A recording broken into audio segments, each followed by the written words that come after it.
As always, don't forget to check the video description down below for the best prices on parts and tools we use in today's project.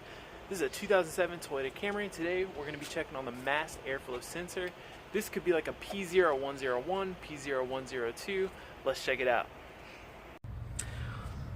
Okay, so this is the culprit. Now, before you try replacing this thing, you could spend like, I don't know, say $8 on mass airflow sensor cleaner.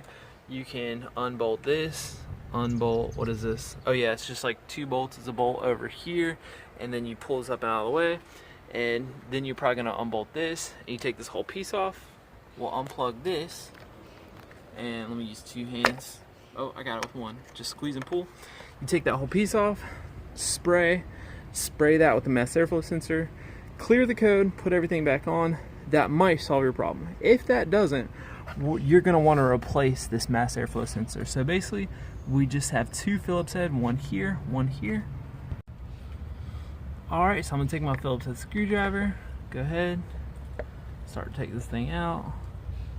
It's a very simple project, so at least we don't have to get too crazy today.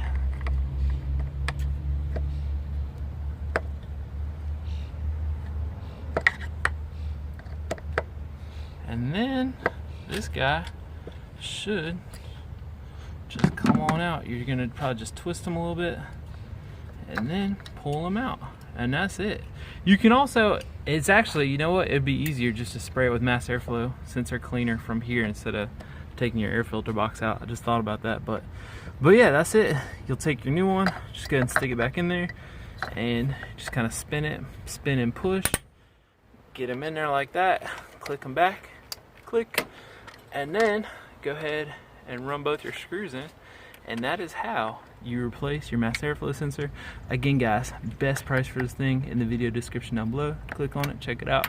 Thanks for watching.